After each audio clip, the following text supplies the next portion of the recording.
Now we are moving to the miscellaneous part of the chapter. ठीक है, तो यहाँ से अब हम जितनी भी बातें करेंगे वो मोर और लेस मिसलेनियस टॉपिक्स कहलाएंगे। थोड़े से ट्रिकी रहेंगे, थोड़े से डिफिकल्ट रहेंगे, आपको पहले से पता होना चाहिए कि इस तरीके से अप्रोच किया जाता है। Once you know the theoretical part of it, तो फिर आप उसको प्रैक्टिकली अप्लाई भी कर सकते हैं। So next we will discuss coefficient method. तो कोएफिशिएंट मेथड आप रिकॉल कीजिए, ये हमने बाइनोमियल थ्योरम चैप्टर में पढ़ा था और मैंने वहां पे आपको बोला था कि बहुत इंपॉर्टेंट है, इसका परम्यूटेशन एंड कॉम्बिनेशन में भी एप्लीकेशन है।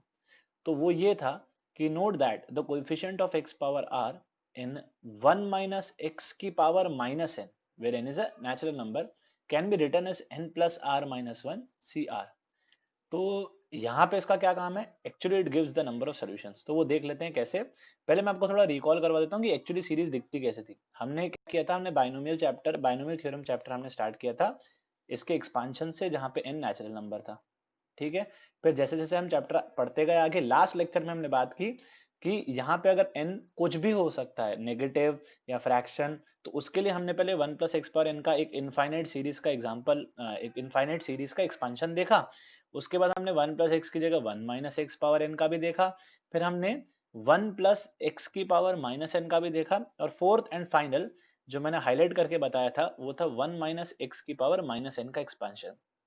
उसमें भी क्या था, जब n नेचुरल नंबर होता है, मतलब कुछ इस टाइप के कि 1 माइनस एक्स की पावर माइनस थ्री या 1 माइनस एक्स की पावर माइनस फोर, इस टाइप के जो रहते हैं उसको हम एनसीआर या ये इस नोटेशन से जनरल टर्म लिख सकते हैं।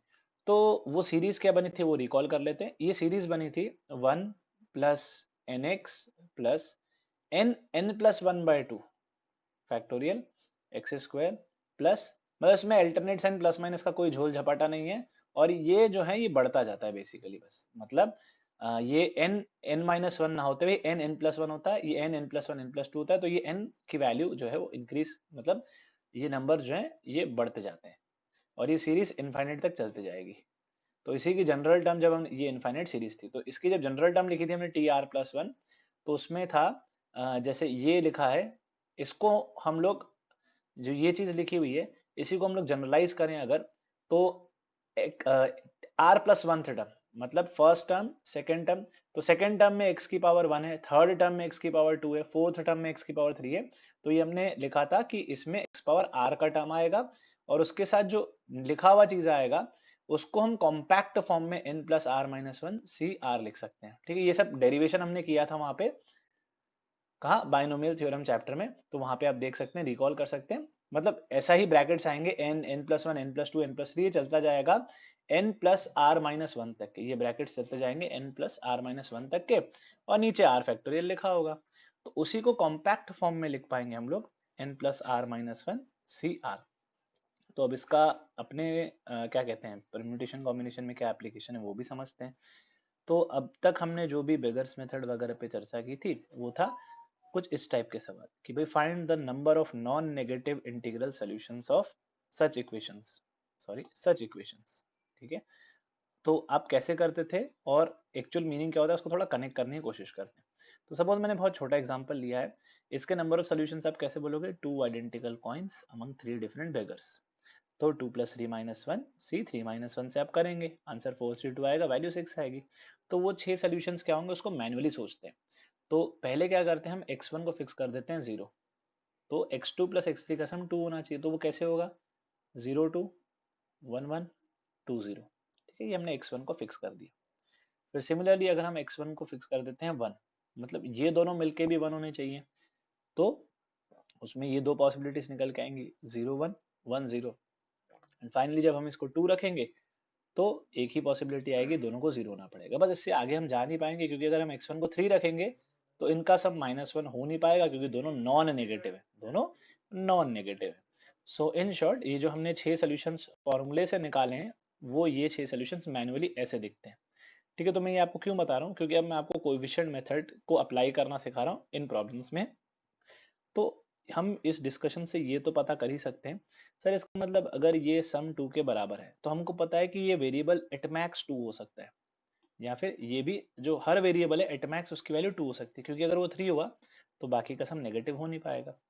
तो वो क्या क्या हो सकता है, जैसे कुछ सोल्यूशन ऐसे रहे होंगे जिसमें x1 जीरो रहा होगा, कुछ सोल्यूशन ऐसे हैं जिसमें x1 1 रहा है और कुछ सोल्यूशन ऐसे जिसमें x1 2 रहा है।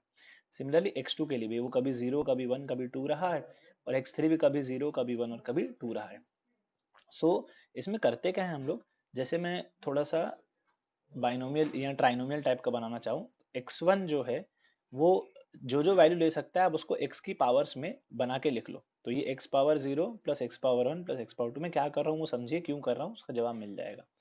तो ये ब्रैकेट x1 के लिए हमने लिखा है कि x की पावर 0, x की पावर 1, x की पावर 2, पावर्स पे फोकस करना। तो ये 0 हो सकता है, 1 हो सकता है, 2 हो सकता है। सेम ये हमने x2 की वजह से लिखा है और सेम ये हमने x3 की वजह से लिखा है।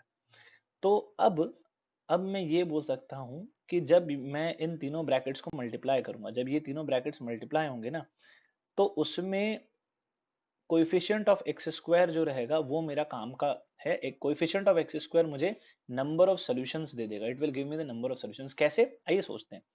जैसे ये ब्रैकेट्स जब मल्टीप्लाई होंगे तो ये तीन टर्म्स इन तीन टर्म से मल्टीप्लाई होंगी और एक्सपांड होके कुछ एक सीरीज बन जाएगी, फिर वो इनसे मल्टीप्लाई होके कुछ और सीरीज बन जाएगी।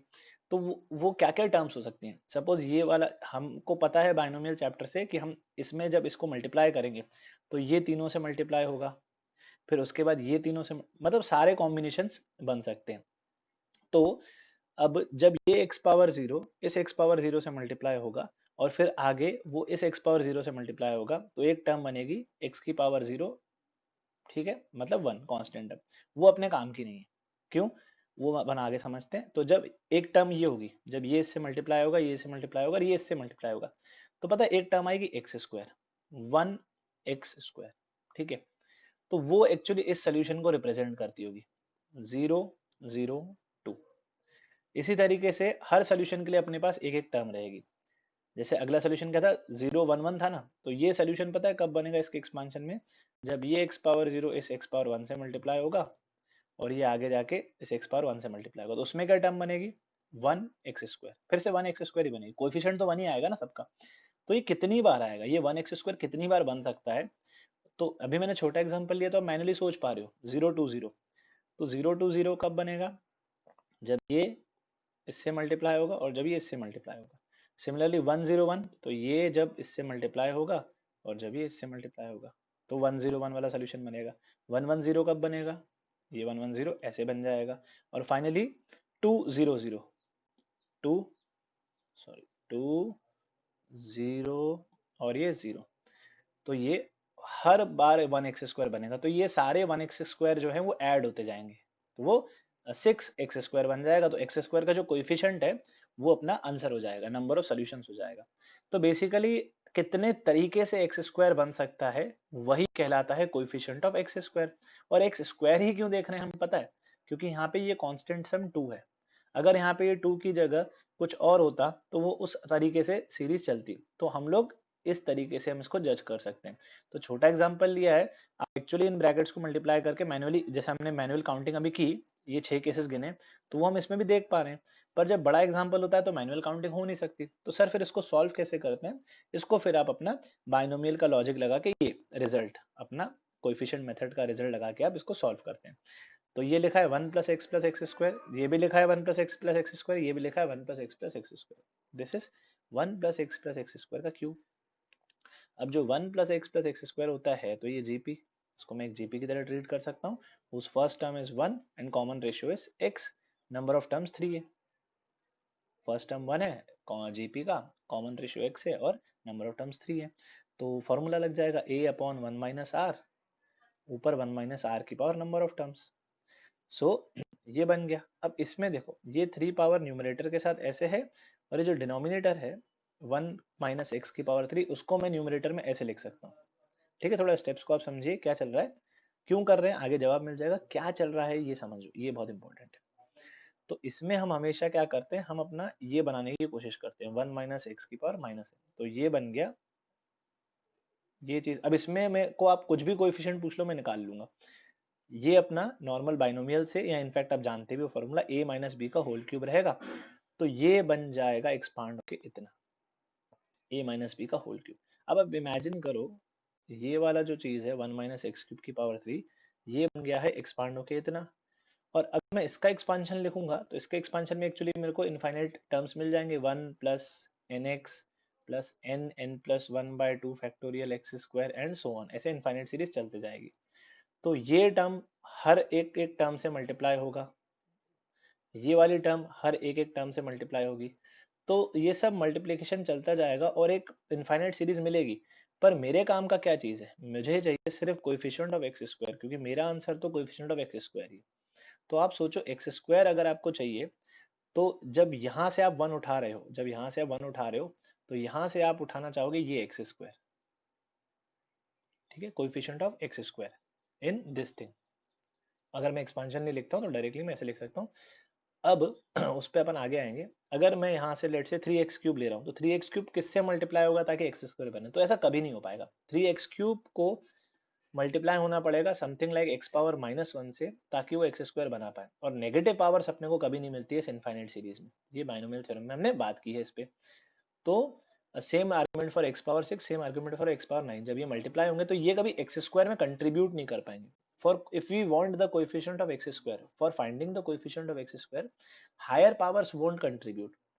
तो इसके लिए जब ये वन मल्टीप्लाई होगा इससे तो हम उसको ऐसा लिख रहे हैं, और बाकी जब ये मल्टीप्लाई होगा इससे तो वो अपने काम का ही नहीं, क्योंकि कंट्रीब्यूट ही नहीं कर रहा है, तो अपन उसको लिख ही नहीं रहे। या लिख के आप बोल सकते हो कि कोएफिशिएंट इज जीरो, वो कंट्रीब्यूट नहीं कर रहा है। सेम इसके लिए, सेम इसके लिए। तो अब बात बच जाती है मुद्दे की, what is the coefficient of x square in 1 into 1 - x⁻³ तो ये अपना स्टैंडर्ड रिजल्ट लग जाएगा। कौन सा? ये वाला, कि x की पावर r का कोएफिशिएंट होता है n + r - 1 CR।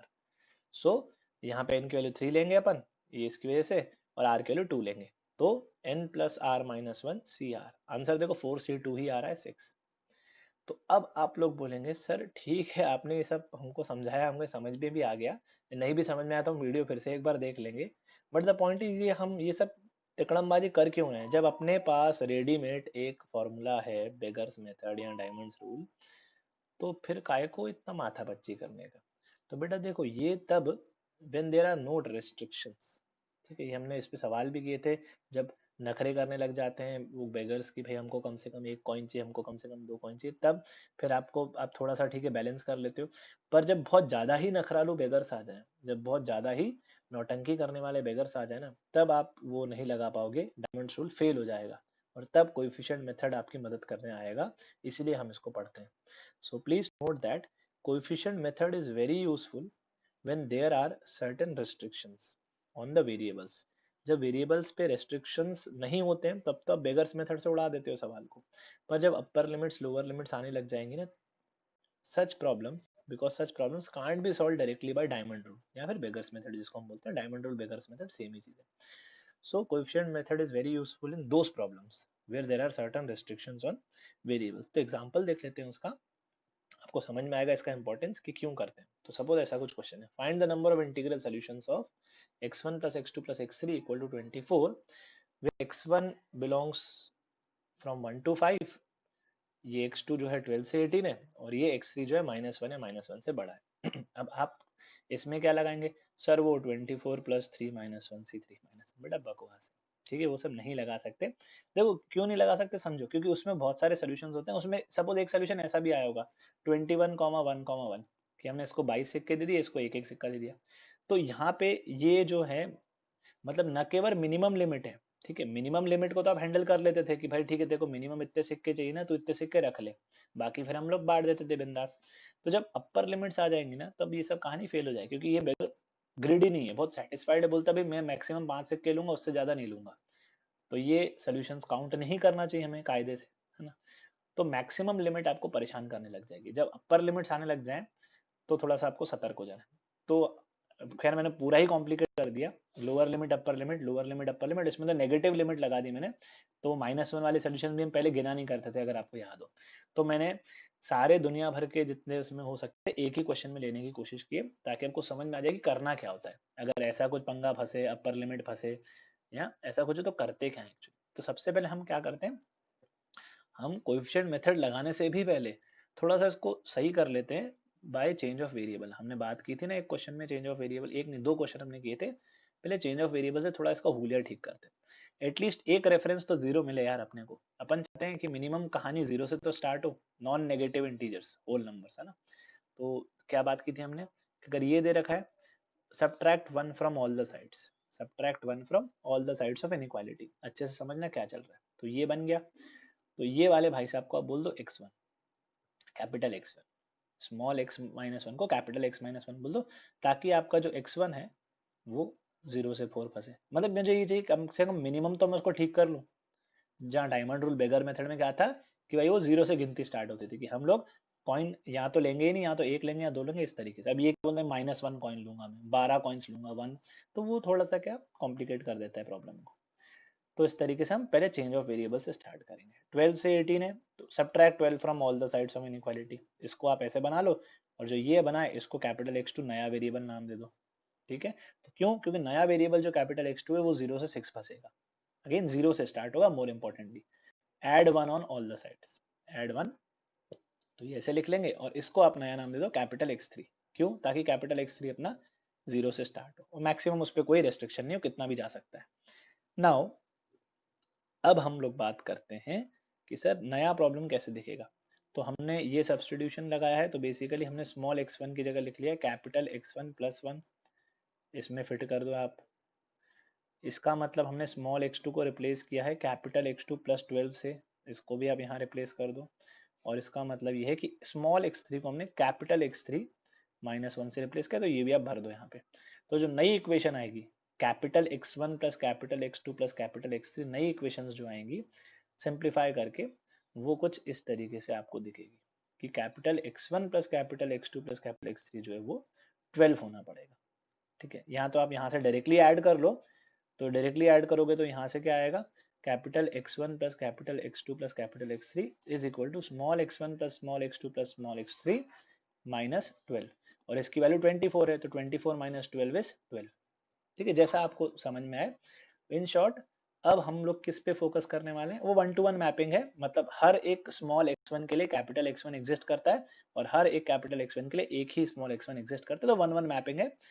तो जितने सॉल्यूशंस इसके होंगे इस इक्वेशन के, उतने ही सॉल्यूशन इस अपडेटेड इक्वेशन के भी होंगे। तो हम लोग रैदर देन सॉल्विंग ये छोटे x1 x2 x3 में हम सॉल्व ना करते हुए हम लोग कैपिटल x1 x2 x3 में फोकस करेंगे। अब हम इसके नंबर ऑफ सॉल्यूशंस निकालेंगे, वही अपने इसके नंबर ऑफ सॉल्यूशंस भी होंगे। ठीक है, सो अब अपना फोकस आ जाता है इस पे, वेयर कैपिटल x1 को मिनिमम कोई पंगा नहीं है, वो 0 से स्टार्ट हो रहा है, कैपिटल x2 भी 0 से स्टार्ट हो रहा है, कैपिटल x3 से भी 0 से स्टार्ट हो रहा है। But the main problem is कि ये थोड़े से दरिया दिल बेगर्स हैं, ये मैक्सिमम 4 ही ले रहा है। ठीक है, क्योंकि अगर आप बोलते हो कि सर इस पे फॉर्मूला लगा लेते हैं, चलो 12 प्लस 3 माइनस 1 सी 3 माइनस 1, तो वो भी गलत हो जाएगा। क्योंकि देखो उसमें ना इस टाइप के सोल्यूशन भी आएंगे, जैसे x1 हो गया 10, ये हो गया 2 और ये हो गया 0। क्योंकि ये मैक्सिमम 4 ही ले रहा है और हम उसको 10 दे दे रहे हैं या 9 दे दे रहे हैं, तो ये सब नहीं चल पाएगा। तो जैसे हमने बात की कोएफिशिएंट मेथड कब हेल्पफुल होता है, इसको आप डायमंड रूल से कर ही नहीं सकते, इसको बेगर्स मेथड से आप कर ही नहीं सकते। Coefficient method is very useful when there are certain restrictions, upper limits lower limits आ जाए तब हम करते हैं, क्योंकि उन प्रॉब्लम्स में हम डायमंड रूल नहीं लगा सकते। तो मैं सिंपल से आपको एक चीज बोलूंगा, कैपिटल x1 0 से 4 है ना, तो वो क्या क्या वैल्यू ले सकता है, सारी वैल्यूज आप ऐसे बना के, ठीक है, समझना पहला दूसरा प्रॉब्लम है तो ये फील नहीं आएगी, इसकी थोड़ा टफ लगेगा। After couple of problems you will get to know कि चलता होता क्या है, चीज की कैसे जाती है। तो इसके लिए आप क्या देखो, x की पावर 0 प्लस x की पावर 1 प्लस x की पावर 2 प्लस x की पावर 3 प्लस x की पावर 4, ये ब्रैकेट, ये पूरा ब्रैकेट हमने कैपिटल x1 वेरिएबल के लिए बना रखा है। ठीक है, इसमें हम ये बता रहे हैं कि जो x1 है वो क्या क्या वैल्यूज ले सकता है, उसको पावर में हमने रखा है। वो 0 हो सकता है, 1 हो सकता है, 2 हो सकता है, 3 हो सकता है, 4 हो सकता है। ठीक है, ऐसा किया जाता है क्योंकि आगे जाके ये अपने इक्विवेलेंट एनालॉजी बन जाती है, बाइनोमियल थ्योरम और पीएनसी कनेक्ट हो जाता है। फिर ये अगला ब्रैकेट मैंने x2 के लिए बनाया, तो x2 क्या क्या हो सकता है, 0 1 2 3 4 5 6, तो ये x2 0 हो सकता है, 1 हो सकता है, 2 हो सकता है, 3 4 5 6। तो उसके लिए जो जो पॉसिबिलिटी है उसको पावर्स में आप लिखते हो। ठीक है, तो ये पहला ब्रैकेट x1 के लिए, ये दूसरा ब्रैकेट x2 के लिए।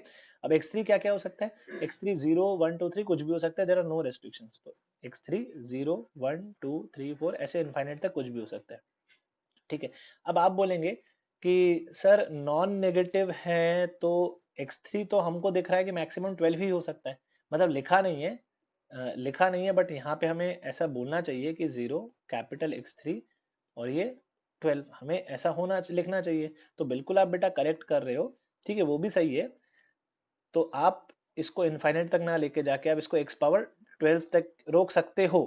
ठीक है, आप x पावर 12 तक रोक सकते हो, मैं बिल्कुल उसमें कुछ मिस्टेक नहीं है, बट मैं आगे बताता हूँ वो।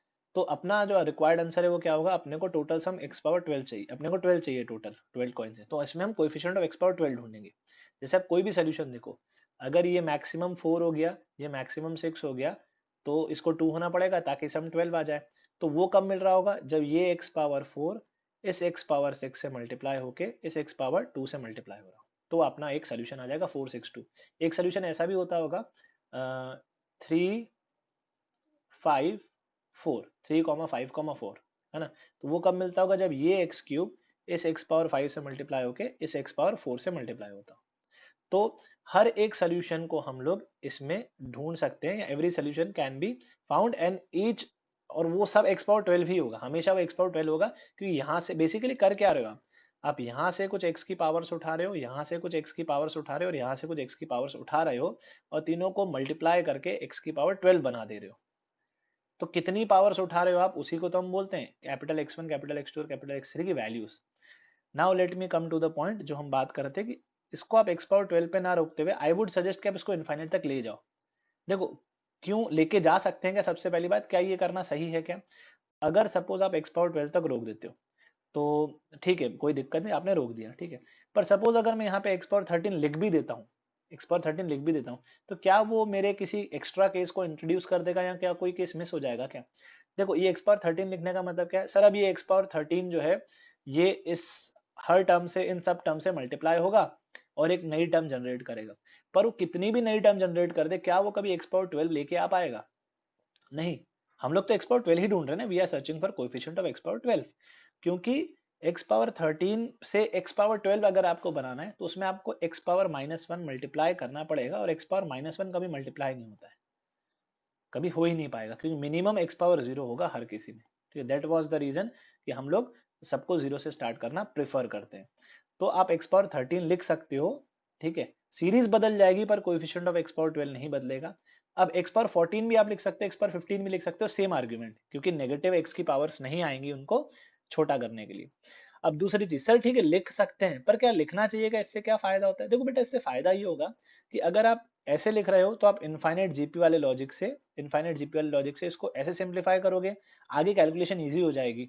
ठीक है, वो मैं दिखाऊंगा, आगे कैलकुलेशन इजी हो जाएगी। वेरेस अगर आप यहाँ पे एक्स पावर 12 तक लिखते हो कोई दिक्कत नहीं है, आंसर में कोई चेंज नहीं आएगा, आगे आपको थोड़ा कैलकुलेशन टफ पड़ेगा, क्योंकि आगे जो मैं बताने जा रहा हूँ ये फाइनाइट जीपी है, तो उसको हम जीपी के लॉजिक से ऐसा लिख देंगे।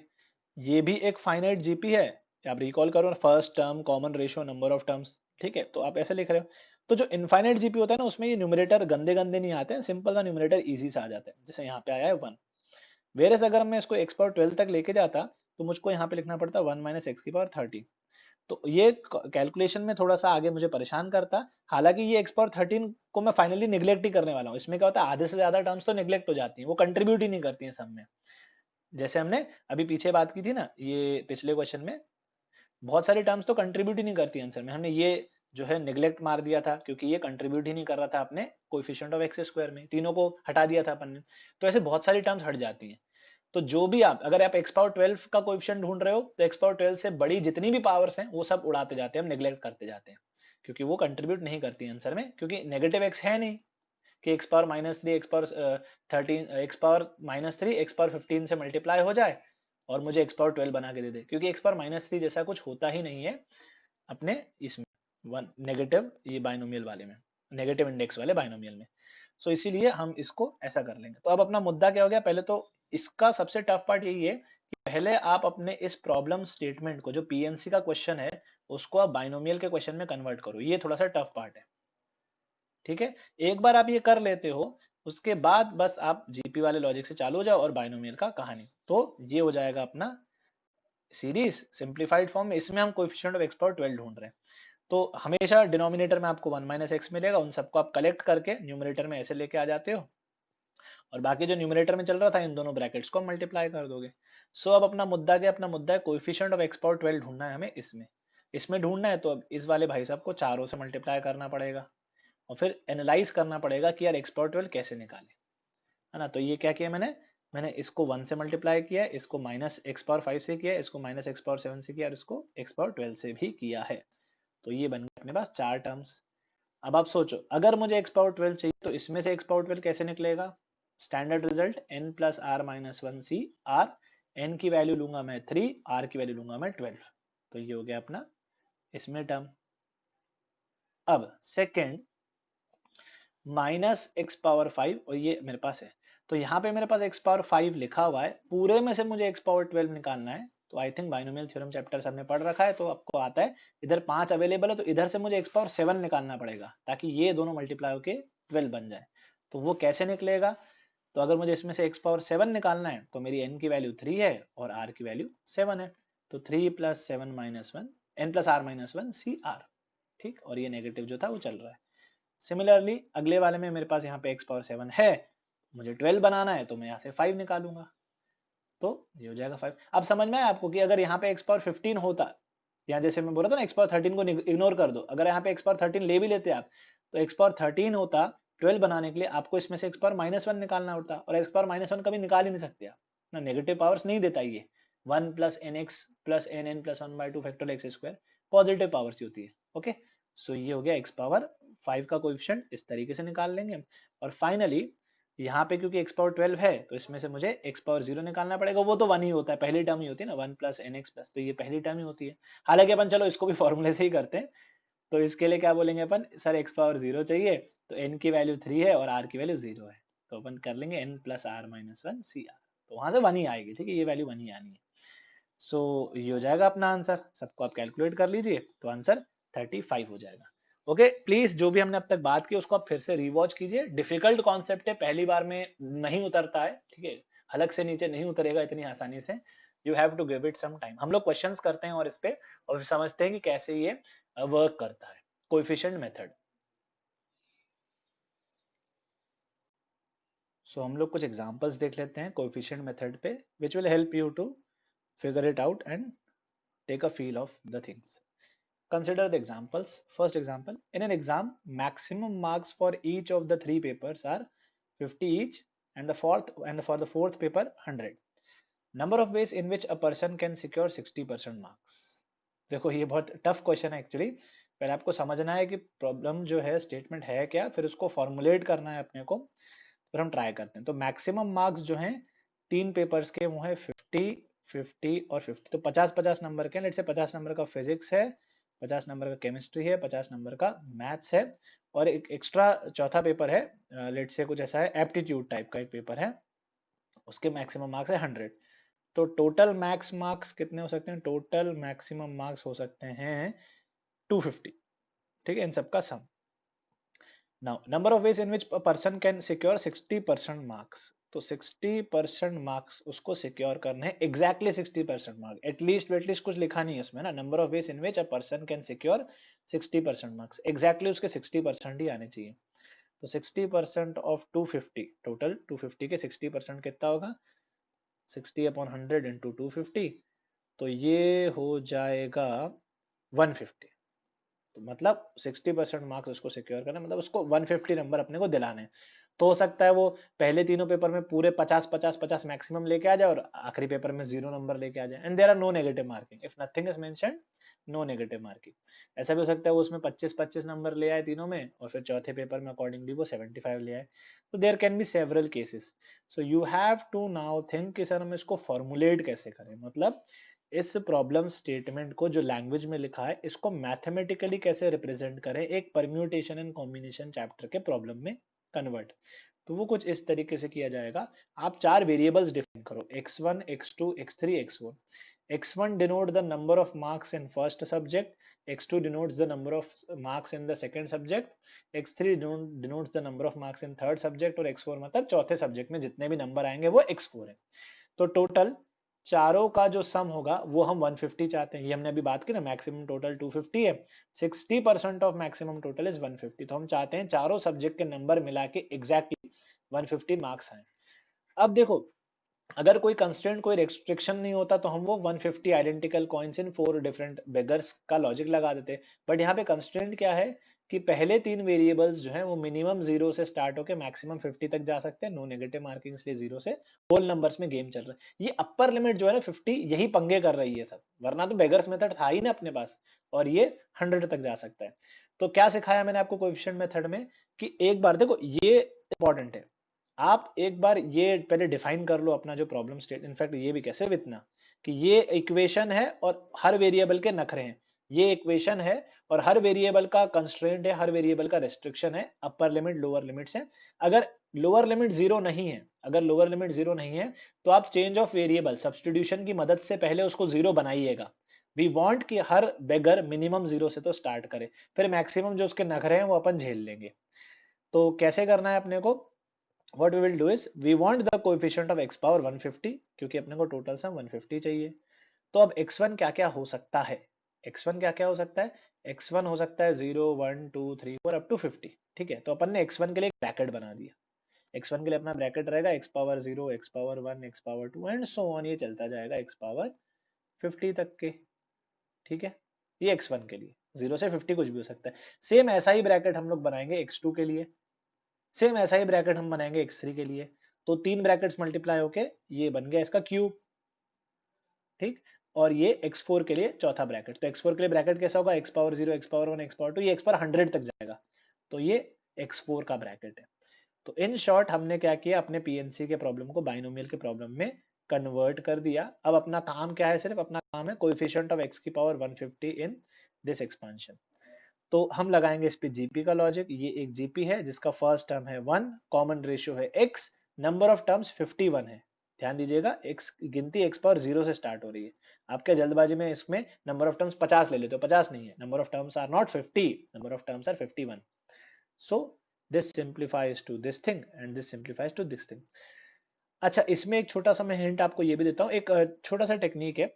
जैसे अगर ये अपने को 150 है, मतलब अपन कोएफिशिएंट ऑफ 1 x पावर 150 ढूंढ रहे हैं, तो जिसमें अपर लिमिट 150 से छोटी होगी, ध्यान से सुनना, जिसमें अपर लिमिट 150 से छोटी होगी उसमें आप कुछ नहीं कर सकते, उसमें आपको ऐसे ही सॉल्व करना पड़ेगा।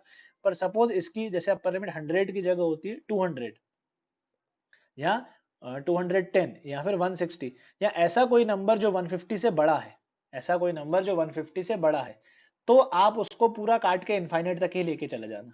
क्यों, समझो बात को। सपोज ये होता है 200 तक, तो अपन क्या करते हैं, यहाँ पे अपन x की पावर 200 तक लेके जाते, टोटल टर्म्स होती 201। तो ये जो नंबर है ना, ये वाला नंबर जो है, ये x की पावर जो है, ये 150 से बड़ा हो जाता, ये 150 से बड़ा हो जाता, 151 हो जाता, 152 हो जाता, 201 हो जाता। तो that would not have contributed in the final answer. हमने बात की थी x पावर 150, x की पावर 150 से बड़े जितने भी x की पावर होंगे वो अपने फाइनल आंसर में कंट्रीब्यूट नहीं कर सकते, क्योंकि x की नेगेटिव पावर्स तो आती ही नहीं है। तो छोटा सा एक हिंट है, कभी कभी किस क्वेश्चन में अगर आ गया, मतलब आप ये देखो कि अपने को कोएफिशिएंट ऑफ x की बार 150 चाहिए ना, तो 150 के अंदर है अगर लिमिट तो आप कुछ नहीं कर सकते, आपको तो फिर मेहनत करनी है। पर 150 के बाहर की लिमिट है तो फिर आप इस सीरीज को रोकना मत, मतलब आप x पावर 200 तक लिखने के बजाय आप 201 202 लिख के उसको इनफाइनाइट तक लेके चल जाओ, क्या ये लिखना नहीं पड़ता ना फिर। सो अगर आप लिख भी लो तो कोई टेंशन नहीं है, ठीक है, आप इनफाइनाइट तक छोड़ो, आप ऐसे ही कर लिया करो, कोई दिक्कत नहीं है। वो बाद में जो आप ये एक्स्ट्रा लिख के चल रहे हो, अगर इससे बड़ा कोई पावर है अगर आप लिख के चल रहे हो, बाद में वैसे भी इग्नोर हो ही जाएगा, वो रिजेक्ट हो जाएगा, रिजेक्ट मतलब कंट्रीब्यूट नहीं करेगा वो आंसर में। तो चलिए फिर आते हैं अपन, ये 1 माइनस एक्स की पावर 3 नीचे दे देंगे अपन एक, और यहाँ से एक 1 माइनस एक्स, तो टोटल 1 माइनस एक्स की पावर 4 नीचे लिखे होंगे डिनोमिनेटर में, जो न्यूमिनेटर में ऐसे लिखाया जाएगा। इसको मैं पहले ही क्यों बता रहा हूँ, क्योंकि यही तो है जो फाइनल आंसर निकाल के देने वाला है। इसी में तो हम coefficient of x power r का लॉजिक लगाएंगे, बाकी सब तो ऊपर मल्टीप्लाई होगा। तो ये भाई साहब एज इट इज लिखा दिए गए हैं यहाँ पे, और ये हो जाएगा a माइनस बी का होल क्यूब, तो ये होता है a cube minus 3a square b plus 3ab square minus b cube. Now this number will multiply, अच्छा मैं यहीं पे अब वो लॉजिक आपको बता देता हूँ, ठीक है। अब जैसे ये भाई साहब जो है ये x पावर 150 से बड़े हो गए, तो आप चाहें तो आप इसको यहीं पे काट सकते हो, यहीं पे रिजेक्ट कर दो, हटा दो इसको, फिर आप आगे का कैलकुलेशन करते जाओ।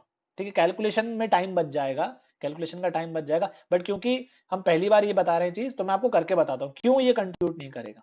देखो ये 1 जो है ये दोनों से मल्टीप्लाई होगा, ठीक है, तो एक, अच्छा अपन ने कैसे, अपन ने ऐसे मल्टीप्लाई किया, ये 1 सबसे मल्टीप्लाई होगा, तो ये 4 टर्म्स आ रही है उसकी वजह से, फिर ये वाले भाई साहब जो है ये चारों से मल्टीप्लाई होंगे, तो ये वाले 4 टर्म्स आएंगे, तो टोटल 8 टर्म्स हो गए। ठीक है, ये x की पावर 153 जब दोनों से मल्टीप्लाई हुआ, तो उसने एक ये टर्म बनाई और इसने एक ये टर्म बनाई। अब आप सोचो ना, जब आप इसमें एक्सपांशन लिखोगे, इसका जो भी एक्सपांशन होगा 1 प्लस एन एक्स, एन की वैल्यू क्या है 4 है ना, एन की वैल्यू 4 है, तो 1 plus 4 x plus 4 plus 1/2 factorial x square. तो इसमें x की सिर्फ नॉन नेगेटिव पावर्स ही हैं, x की पावर 0, x की पावर 1 इस तरीके से है। तो जब ये x पावर 153 से मल्टीप्लाई होगा तो वो कभी x पावर 150 बना ही नहीं पाएगा। In fact any power which is greater than x power 150, तो ये कंट्रीब्यूट नहीं करेगा फाइनल आंसर में, ये नहीं करेगा, ये नहीं करेगा, ये सब नहीं करेंगे, ये सब फाइनल आंसर में अपना योगदान देंगे ही नहीं, क्योंकि हम x की पावर 150 ढूंढ रहे हैं, we are dealing in non negative powers. तो हम फॉर्मली इसको लिखते हैं, और जब हम इसको एक स्टेप आगे लेके जाएंगे तो ये डायरेक्टली आंसर्स लिखे हुए हैं। क्यों, समझना, ये 1 इससे मल्टीप्लाई होगा, एक सीरीज बनाएगा, अपने को उसमें से x की पावर 150 चाहिए, तो कैसे निकलेगा, n की वैल्यू 4, r की वैल्यू 150, ठीक है, अपने को इसमें x पावर 150 का कोएफिशिएंट चाहिए, तो अपन 4 प्लस 150 माइनस 1 c 150 लिख लेंगे, ये पहले टर्म की वजह से। फिर ये वाले भाई साहब इससे मल्टीप्लाई होंगे, अब अपने को x की पावर 150 निकालना है। तो देखो, जब अपने को x पावर 150 चाहिए और ऑलरेडी अपने पास x की पावर 51 है, इसका मतलब जो ये वाले भाई साहब है, इसमें से अपने को कौन सी टर्म लेनी पड़ेगी, 99, ताकि ये 51 और 99 ऐड अप होके 150 बन जाए। तो इन शॉर्ट अपने को इसके लिए x पावर 99 का जुगाड़ करना है। तो x पावर 99 का जुगाड़ कैसे होगा, n की वैल्यू 4 ही है हमेशा, r की वैल्यू 99, तो 4 प्लस 99 माइनस 1 c 99, और जो कोएफिशिएंट चल रहा था -3 वो चलता रहेगा, ठीक है, इसको थोड़ी ना अपन छेड़ सकते हैं, ये अपने हाथ में नहीं है, x पावर 51 इससे मल्टीप्लाई होगा। फिर नेक्स्ट, जब x की पावर 102 है मेरे पास और ये इससे मल्टीप्लाई होगा बाहर, तो टोटल 150 चाहिए। I hope you are getting the logic. अब x पावर 48 निकालना पड़ेगा अपने को, तो x पावर 48 कैसे निकलेगा, 4 प्लस 48 माइनस 1 c 48, इस तरीके से हम एक एक टर्म के लिए करेंगे। अच्छा, अब ये देखो, इन भाई साहब को आप इससे मल्टीप्लाई कराओगे और आप x पावर 150 बनाना चाहते हो, तो इसका मतलब इसमें से x पावर -3 निकालना पड़ेगा, तब तो जाके ये दोनों x पावर 150 बनेंगे जुड़ के, पर ऐसा कभी हो ही नहीं सकता, नेगेटिव x की पावर देता ही नहीं है, तो उसकी वजह से आएगा 0, नो कोएफिशिएंट, तो 0। बाइनोमियल थ्योरम चैप्टर में बात की थी हमने, एग्जैक्ट सेम में ये प्रोसेस चलता जाएगा। तो 101 के लिए मैं अगली बार 101 के लिए मैं निकालूंगा 49, तो ये 49 निकाल लिया अपन ने। फिर उसके बाद 152 के लिए अपने को चाहिए x पावर -2, इम्पॉसिबल। 203 के लिए हमें चाहिए x power -53, not possible. Means any power above 150 x power 150 contribute नहीं करेगी, तो इन तीनों की वजह से इसके लिए इन सब का लिए नो कंट्रीब्यूशन 0 आएगा इनकी वजह से, तो ये लिखा है इसकी वजह से 0 0 और 0। So the answer will be something like this. Calculate करने की जरूरत नहीं, बड़ा सा नंबर आएगा तो अपन इतना लिख के छोड़ देंगे। इस तरीके से ये टैकल किया जाता है। नेक्स्ट प्रॉब्लम देख लेते हैं इसी में। 3 different dice are thrown, number of ways in which a total of k can be made, number of ways in which total of, अच्छा इसको आइडेंटिकल कर लो, ठीक है, हालांकि डिफरेंट से कुछ फर्क नहीं पड़ेगा, डिफरेंट से 3 फैक्टोरियल आ जाएगा, बट कीपिंग थिंग्स अपन इसको अभी आइडेंटिकल लेके चलते हैं। अच्छा नहीं, अपने को जो वो चाहिए ना, सॉरी डिफरेंट ही रखना पड़ेगा, वेरिएबल्स जो हैं क्या कहते हैं, क्योंकि अपन x1 x2 x3 डिफाइन करने वाले हैं वैसे भी। चलो, number of ways in which total of k can be made, तो अपने को क्या करना है, अपने 3 डाइस थ्रो की हैं, तो इस पे कुछ हाँ अलग डिफरेंट डाइस हैं, ये इसका डाई को x1 बोल देते हैं, इसको x2 बोल देते हैं, इसको x3 बोल देते हैं। इस पे क्या आ सकता है, इस पे कुछ भी आउटकम आ सकता है, 1 आ सकता है, 2 आ सकता है, 3 आ सकता है, 4 आ सकता है, 5 आ सकता है, 6 आ सकता है। तो पहले डाई पे, ठीक है, डिफरेंट डाइस है, sorry it was my mistake, different ही लेना पड़ेगा। तो पहले डाई पे जो भी आउटकम आएगा उसको हम लोग x1 बोल देते हैं, दूसरे डाई पे जो भी आउटकम आएगा उसको हम x2 बोल देते हैं, और तीसरे डाई पे जो भी आउटकम आएगा हम उसको x3 बोल देते हैं। तो x1 plus x2 plus x3 sum of all the numbers on 3 dice should be k। तो हर वेरिएबल जो, क्योंकि आप जानते हो जो लूडो खेलते हैं वो लोग जानते हैं कि 1 से 6 तक ही आ सकता है।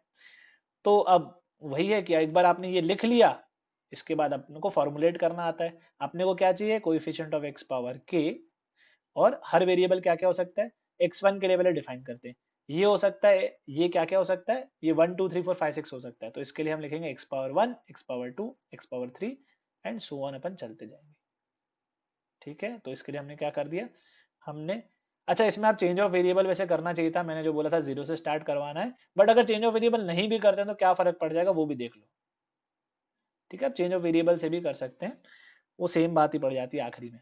तो ये हो गया अपना सीरीज 3 टाइम्स, क्यों, क्योंकि यही x1 के लिए जो ब्रैकेट बनाया जाएगा वही ब्रैकेट x2 के लिए बनाया जाएगा, वही ब्रैकेट x3 के लिए भी बनाया जाएगा, तो इसको जीपी वाले लॉजिक से सिंप्लीफाई कर देंगे हम। 6 टर्म्स हैं, फर्स्ट टर्म है x और कॉमन रेशियो है x, तो a upon 1 minus R, 1 minus R की power number of terms that is 6।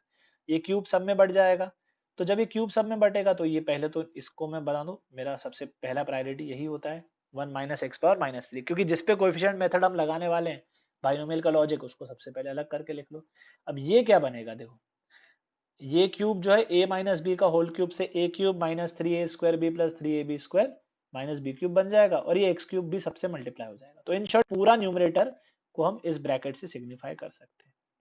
अब वही पुराना खेल, कौन सा पुराना खेल, अपने को x पावर k का कोएफिशिएंट चाहिए। तो अगर यहाँ पे x क्यूब है तो इसमें से x की पावर k माइनस 3 का जुगाड़ करना पड़ेगा।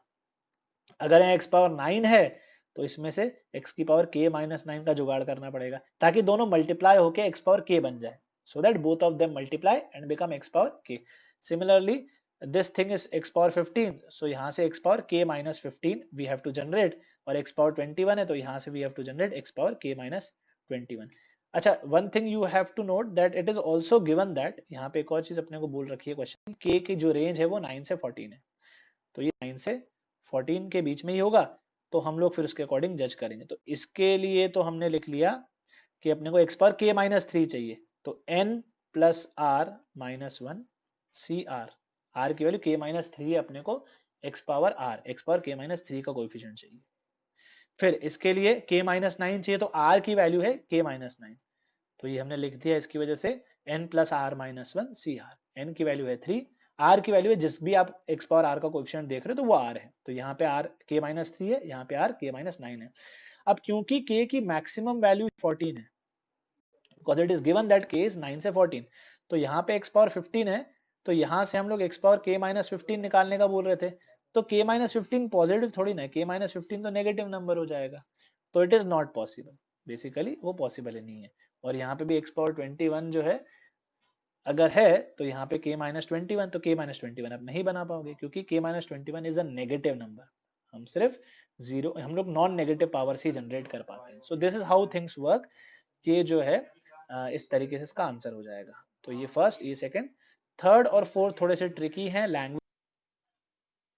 सो फर्स्ट और सेकंड प्रॉब्लम के बाद अब हम थर्ड प्रॉब्लम देख लेते हैं। तो थर्ड प्रॉब्लम में क्या है, we have to prove that the number of different selections of 5 letters which can be made from 5 A's, 4 B's, 3 C's, 2 D's and 1 E। तो हमारे पास 5 आइडेंटिकल A हैं, 4 आइडेंटिकल B हैं, 3 आइडेंटिकल C हैं, 2 identical D हैं और एक E है।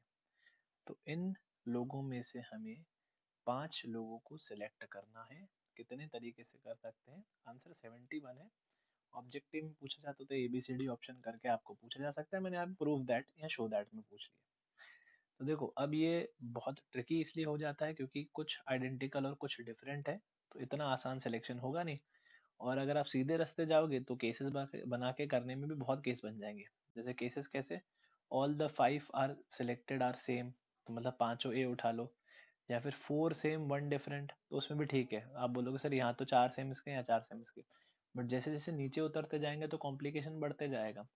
3 same 2 different, या फिर 3 सेम 2 सेम ना, या फिर 2 सेम 1 डिफरेंट, तो ऐसे बहुत सारे केसेस बना के करने के बजाय हम लोग इसे कोएफिशिएंट मेथड से अप्रोच करेंगे। तो कैसे अप्रोच करेंगे हम लोग, तो अपने पास A B C D E 5 लोग हैं, तो अपन x1 नंबर ऑफ एस उठाने वाले हैं। Let us suppose number of A's selected, number of A's which are selected, let that number be x1।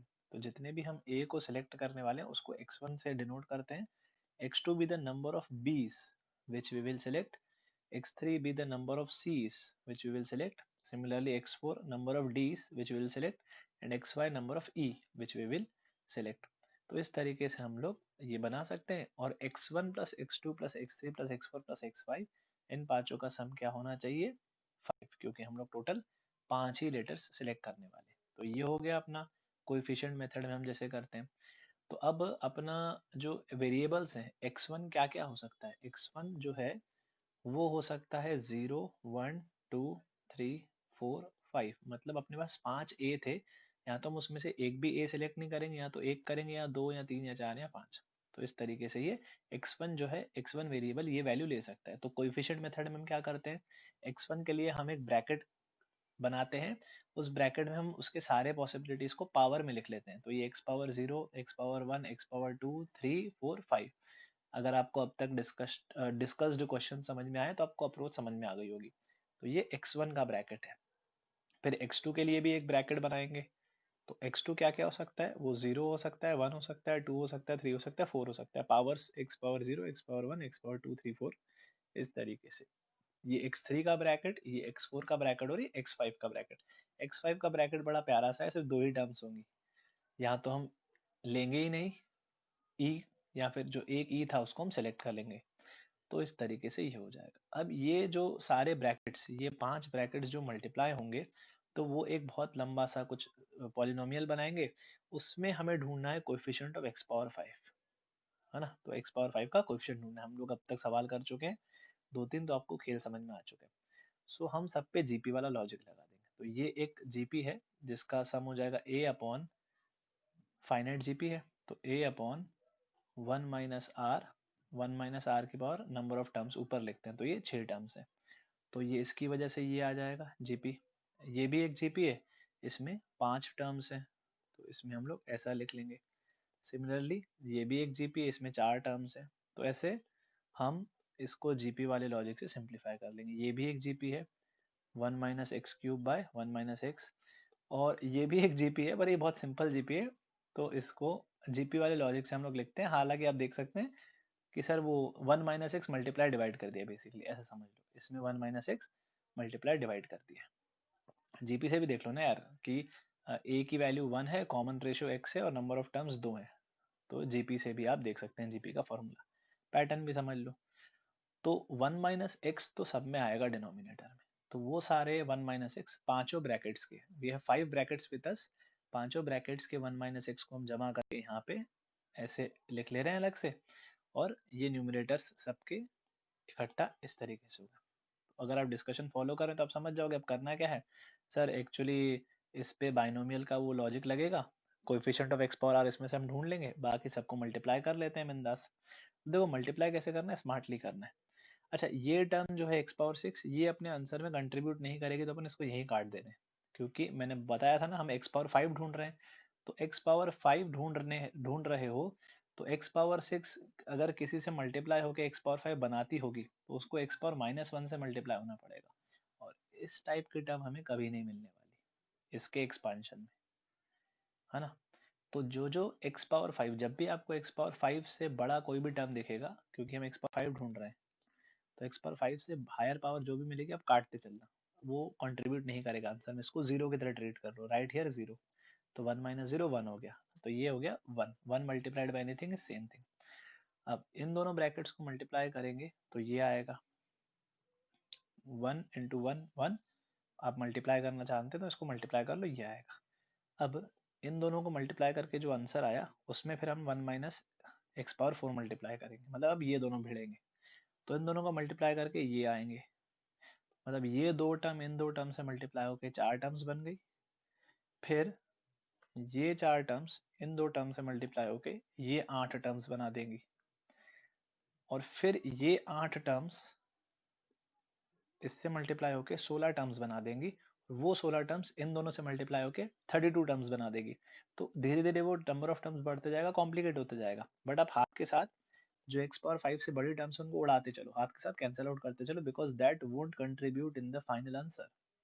यहाँ पे सिर्फ हम लोग non negative powers of x multiply कर रहे हैं। हम लोग x पावर r में r होल नंबर है, ऐसे ही लोगों को मल्टीप्लाई कर रहे हैं, है ना। तो इसमें से जो जो अपना x पावर 5 से बड़ा है उसको काटते चलो, x power 9, x power 7, x power 6, these all won't contribute in the answers, तो उड़ाते चलो।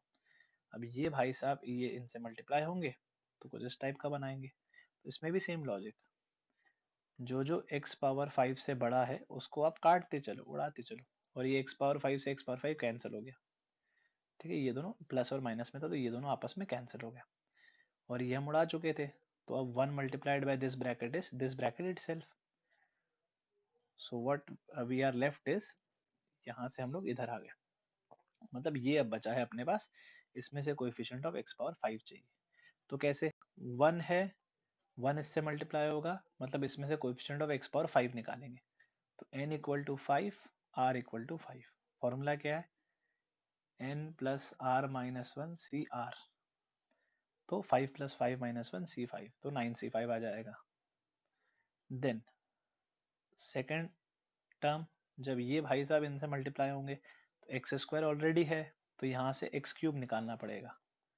तो एक्स क्यूब निकालने का मतलब n की वैल्यू 5 और r की वैल्यू 3 लेके फॉर्मूला लगाना है n plus r minus 1 C r, n plus r minus 1 C r. तो ये टर्म आ गई, और यही चलता जाएगा सिमिलरली। एक्स क्यूब है तो मुझे एक्स स्क्वायर बनाना पड़ेगा, तो n equal to 5, r equal to 2। Okay, and lastly x power 4 है, तो x पावर 4 है, मल्टीप्लाई होगा, तो मुझे x पर 1 चाहिए, तो r equal to 1, n equal to 5 लूंगा मैं, ये टर्म बन जाएगी। सो इसको आप फर्दर सिंप्लीफाई करके अपना फाइनल आंसर रिपोर्ट कर सकते हैं 71। Now let us look at the fourth problem. Prove that the number of combinations, combinations का मतलब होता है selections, prove that the number of combinations of n letters out of 3n letters, out of which n are a, n are b and the rest are unlike। ये एक अच्छा question है, ठीक है, this is some, it's a good calculative question, calculation भी अच्छा खासा लेंदी problem है, पर मजा आएगा। तो ट्राई करते हैं, लैंग्वेज समझो। 3n लेटर्स हैं जिसमें से n a है, n b है और बाकी सब अनलाइक है, मतलब नॉन आइडेंटिकल है। तो आप कैसे पहले स्ट्रक्चर बनाएंगे समझिए। ए n टाइम्स दे रखा है, ये है अपने पास n आइडेंटिकल एस, फिर ये है अपने पास n आइडेंटिकल बीस, और बाकी के जो n लोग हैं वो नॉन आइडेंटिकल है। तो उन सबको सी ना लिखते हुए हम उनको बोल देते हैं C1, C2, C3, मतलब ये डिफरेंट है, ये n डिफरेंट क्वांटिटीज हैं। तो इस तरीके से ये मामला है। तो मतलब अब अपन सिलेक्शंस या कॉम्बिनेशंस बनाएंगे तो हमें वेरिएबल कैसे डिसाइड करना पड़ेगा। हम x1 डिफाइन करेंगे कि कितने a हम लेने वाले हैं। Let x1 denote the number of a's which we will take, let x2 denote the number of b's which we will take। हर वेरिएबल के लिए हम लोग एक वेरिएबल डिफाइन करते हैं कि वो हम कितने लेने वाले हैं। फिर x3 denote the number of c1, एक ही है, ठीक है, बट उसके लिए भी वेरिएबल लेना पड़ेगा। Let x4 denote the number of c2, जितने हम लेने वाले हैं। Let x5 denote the number of c3, और ये चलता जाएगा। और ये टोटल सम किसके बराबर होना चाहिए, n। तो बेसिकली ये वेरिएबल x1 जो है ये 0 हो सकता है, 1 हो सकता है, 2 हो सकता है, 3 हो सकता है, अप टू n कुछ भी हो सकता है, 0 से n कुछ भी हो सकता है। ये भाई साहब भी 0 से n तक के कुछ भी हो सकते हैं। ये भाई साहब जो है यहाँ तो 0 होंगे या तो 1 होंगे। C1 जो है एक ही है आपके पास, तो दिस विल, या तो आप उसको लोगे नहीं या तो आप ले लोगे। तो 0 या 1, x4 भी 0 है, x5 भी 0 है 1, तो बाकी के जितने भी वेरिएबल्स हैं या तो वो 0 होंगे या तो वो 1 होंगे। अगर आपको ये सारी बातें समझ में आ रही है तो आप कोएफिशिएंट मेथड से ब्रैकेट्स डिफाइन कर सकते हैं। हम लोग क्या करते हैं कोएफिशिएंट मेथड में, कोएफिशिएंट मेथड में हम लोग बोलते हैं required answer is the coefficient of x power. तो क्या था अपने को टोटल सम क्या चाहिए था, x1 plus x2 plus x3, हमने क्या लिखा था n। हम लोग n चीजें उठा रहे हैं तो ये टोटल सम n आना चाहिए। So we are searching for coefficient of x power n। किसमें, अब हर वेरिएबल के लिए एक एक ब्रैकेट बनेगा। तो पहला वेरिएबल x1 था, उसके लिए ब्रैकेट, तो कितने आप a चूज कर सकते हो। यहाँ तो आप एक भी a नहीं उठाओगे, यहाँ तो आप एक a उठाओगे, यहाँ तो आप दो a उठाओगे, यहाँ n a's उठाओगे। तो ये सारे पॉसिबिलिटीज हैं for our first variable. Okay, second, ये अपने सारे बी के लिए ब्रैकेट है कि आप एक भी नहीं उठाओगे, एक उठाओगे, दो उठाओगे, तीन उठाओगे, यहाँ सारे उठा लोगे। फिर एक एक वेरिएबल के लिए एक एक ब्रैकेट, C1 के लिए छोटा सा ब्रैकेट बनेगा, यहाँ तो आप नहीं उठाओगे, यहाँ तो आप एक जो था वो उठा लोगे। तो जो एक ही ऑब्जेक्ट होता है उसके लिए बढ़िया सा प्यारा सा 1 प्लस एक्स बनता है, यहाँ तो आप उसको नहीं लोगे, यहाँ तो आप उसको लोगे। दो ही ऑप्शन होते हैं। पिछले प्रॉब्लम में भी था ना, जो ई के लिए हमने ब्रैकेट बनाया था, आखिरी वाला ब्रैकेट, ये छोटा सा प्यारा सा 1 प्लस एक्स, तो वैसा ही है। तो ये C1 के लिए ये वाला ब्रैकेट, फिर C2 के लिए भी एक ब्रैकेट बनेगा सेम वे में, C3 के लिए भी एक ब्रैकेट बनेगा। हर एक डिफरेंट जो जो वेरिएबल डिफरेंट है उसके लिए एक एक ब्रैकेट बनेगा, और फिर ये सारे ब्रैकेट्स को हमें मल्टीप्लाई करना पड़ेगा। ये सारे ब्रैकेट मल्टीप्लाई होंगे जिसमें से हमें पॉलिनोमियल में से coefficient of x power n चुन के लाना पड़ेगा। तो कॉन्सेप्ट क्या है अब? सर ये और ये तो सेम हो गए दोनों, ठीक है, तो इनको हम जीपी वाले लॉजिक से लिख लेंगे, a upon one minus R की power number of terms. Mistake, एक सिली मिस्टेक होती है यहाँ पे, आप n मत लिख लेना, नंबर ऑफ टर्म्स n है, गिनती 0 से चालू हुई है, ठीक है। तो ये हो गया जीपी वाला लॉजिक, दोनों के लिए सेम, ये भी और ये भी। तो इस पूरे का स्क्वायर ले लिया मैंने क्योंकि दो बार है। और बाकी के जो लोग हैं भाई साहब, अपने जो ये वाले लोग हैं, ये वन प्लस एक्स है, ये वन प्लस एक्स है, ये वन प्लस एक्स है, हर एक C1 C2 C3 के लिए वन प्लस एक्स है, तो कितनी बार वन प्लस एक्स आएगा? n बार। तो वन प्लस एक्स की पावर n हो जाएगा। तो we are left with this thing. अब इसमें हम लोग क्या करेंगे, इसमें हम ये जो टू पावर है इसको बांट देंगे न्यूमरेटर में, तो ये a माइनस बी का होल स्क्वायर हो जाएगा, a square minus 2ab plus b square. तो ये हो गया न्यूमरेटर अपना, ठीक। ये one plus x power n इधर लिख दिया, और ये टू जो पावर थी डिनोमिनेटर में भी जाएगी, तो इसको हम लोग अपना मेन आइटम इधर बना देंगे, वन माइनस एक्स की पावर माइनस टू। सो हम लोग इस पॉइंट पे पहुंच गए। अब मेन मैंने क्या बोला है आपको, जब आप हायर पावर्स देखे तो उड़ाते चलो। पिछले क्वेश्चन में हमने क्या किया था, हम एक्स पावर 5 का क्वेश्चन ढूंढ रहे थे, तो जब भी एक्स पावर 5 से बड़ी पावर नजर आ रही थी उसको हम उड़ाते जा रहे थे, because that won't contribute in the answer, right. तो यही चीज आपको ध्यान रखनी है यहाँ पे भी। अगर हम एक्स पावर एन ढूंढ रहे हैं तो कभी भी अगर मुझे इसके अलावा, ठीक है, ये तो अपना फाइनल वो एक्स पावर आर वाला कोएफिशिएंट निकालने में हेल्प करेगा, उसके अलावा जो भी है यहाँ पे अब ये X power N plus one है, X power two N plus two है, तो this won't contribute in the answer, क्योंकि ये पावर एक्स पावर एन से बड़ी है, तो उसको आप यहीं कहीं काट सकते हो, ठीक है, इग्नोर मार सकते हो, because this won't contribute in the answer. तो मुद्दा क्या बचा, one multiplied by this multiplied by this, correct. तो ये हो गया इस तरीके से। तो अपना क्वेश्चन कहाँ पहुंचा, अपना क्वेश्चन पहुंच गया coefficient of x power N in the expansion of one into one plus x की power N into one minus X की पावर माइनस टू।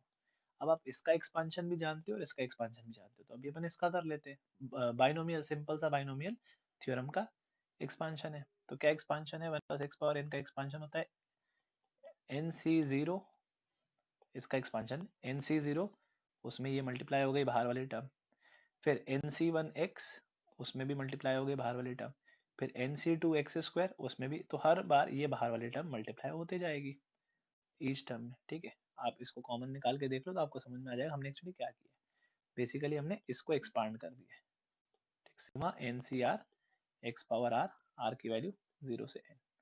ये कॉम्पैक्ट फॉर्म में बता रहा हूँ मैं, अपन ने एक्सपांड ही कर दिया, एक्सपांडेड फॉर्म में लिख डाला है इसको।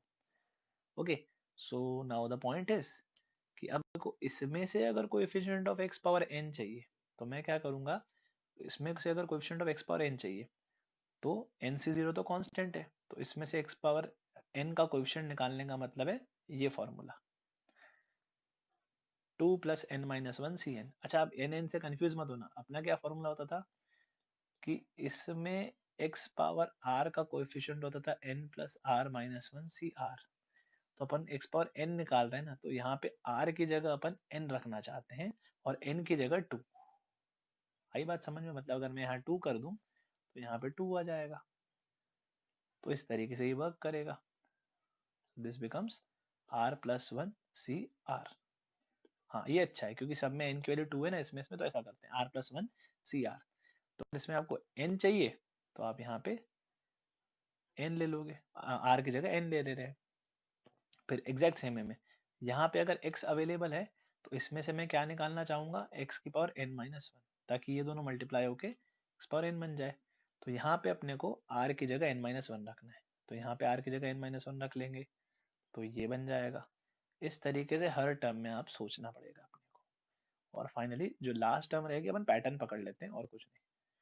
तो जो ये वाली टर्म रहेगी, क्योंकि एक्स पावर एन यहाँ पे लिखा हुआ है तो हम इसमें से एक्स पावर जीरो निकालना चाहेंगे, तो एक्स पावर जीरो कैसे निकलेगा, वो वन ही होता है, फर्स्ट टर्म ही होती है, तो निकलेगा two plus zero minus one C zero. N की जगह टू है और आर की जगह जीरो है। तो इस तरीके से ये अपना रिक्वायर्ड आंसर है, कौन सा, ये series is actually our answer.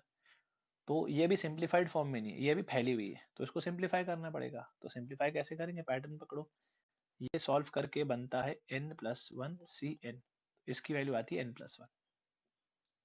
ये भाई साहब सॉल्व करके बनते हैं NCn-1, तो इसको सॉल्व करके वैल्यू आती है n। तो I think you are getting the pattern. अगली वाली क्या रही होगी, जो यहाँ पे रही होगी, वो रही होगी n-1 Cn-2। देखो पैटर्न पकड़ो, पैटर्न, तो n-1 Cn-2, तो उसकी वैल्यू n-1 रही होगी, तो वो हो जाएगा Nc2 के साथ n-1, तो सो ऑन, ये चलता जाएगा। तो अगर आपने पैटर्न पकड़ लिया, फिर आप जनरल टर्म लिख सकते हो। तो अब जनरल टर्म कैसे लिखेंगे, इनफैक्ट यार हम लोग जनरल टर्म में ही सॉल्व कर सकते थे, ठीक है, ज़्यादा आसान हो जाता। तो हम कैसे करते सॉल्व, एक्चुअली हम लोग यहाँ पे थे ना, 1+x⁻n और 1-x⁻²। तो हमें क्या करना चाहिए था, हमें इसकी जनरल टर्म लिख लेनी चाहिए थी, सिग्मा NCR x⁻r। हाँ, ये ज़्यादा अच्छा होता, ये बहुत ज़्यादा अच्छा हो जाता, मज़ा आ जाता इसमें, ठीक है। तो यहाँ पे x⁻r था, पूरे में से x⁻n निकालना है, तो इसमें से अपन निकालते कोएफिशिएंट ऑफ x⁻n-r, तो वो हो जाता 2 plus this -1 c this, which would had been n-r+1 c। हाँ, ये जनरल टर्म दिख गई मुझे, n-r होता है, इसका वैल्यू n-r+1 होता है, तो n-r+1 ही आ रही होगी जनरल टर्म। ऐसा करना चाहिए था, ठीक है। एक ही बात है, अपन ने एक्सपेंडेड फॉर्म में सबके लिए कर दिया, तो थोड़ा लंबा पड़ गया।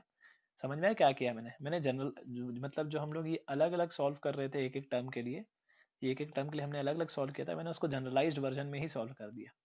ये x⁻r है, तो इसमें से x⁻n-r का कोएफिशिएंट निकाल लूंगा, और ये अपना 2 इधर फिट हो गया, और ये भाई साहब इधर फिट हो गए स्टैंडर्ड रिजल्ट में, ठीक है। तो आई होप आगे आप कर सकते हो, बाइनोमियल थ्योरम के पाप धुल जाएंगे थोड़े से, क्योंकि जो सीरीज आई है, जो सीरीज बन के निकल के आई है, ये आप बाइनोमियल थ्योरम चैप्टर में पढ़ चुके हो, कैसे सॉल्व करते हैं। ये कांस्टेंट के साथ एनसीआर और ये आर के साथ एनसीआर टकराएगा।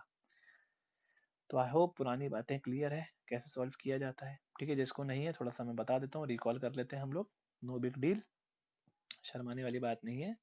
सो सिग्मा में अगर n+1 NCR है, ये तो स्टैंडर्ड रिजल्ट है, आर की वैल्यू 0 से, ये भाई साहब सिग्मा के बाहर जाएंगे, NCR पे सिग्मा 2n होता है, ये इजी है। फिर इसमें क्या करते थे हम, r 0 से 1 होता था, सॉरी 0 से n होता था, तो r इक्वल टू 0 पे ये कंट्रीब्यूट करेगा नहीं, तो हम क्या करते थे, सिग्मा r को 1 से स्टार्ट करते थे, और r NCR, फिर NCR पे ये वाली प्रॉपर्टी लगाई जाती थी, r से r कटवाया जाता था, n को बाहर ले लिया जाता था, और n-1 से r-1 पे सिग्मा जो है वो पूरा 2n- ये सॉरी ये पूरा 2n-1 दे देता था, और ये जो n सिग्मा के बाहर है। सो ये सब पुरानी बातें बाइनोमियल थ्योरम चैप्टर में हमने पढ़ा है, आप you can just connect the dots and complete the puzzle. तो ये सीरीज इसके बराबर आ जाएगी, ये सीरीज इसके बराबर आ जाएगी, और इन दोनों में से हम कैसे कॉमन लेंगे, अपन यहाँ -1 करके इधर 2 लगा देते हैं, ताकि इसको हम कॉमन ले पाए। तो 2 टाइम्स ऑफ n+2 -n, बाहर ये कॉमन ले लिया अपन ने, तो 2n, ये n बन जाएगा।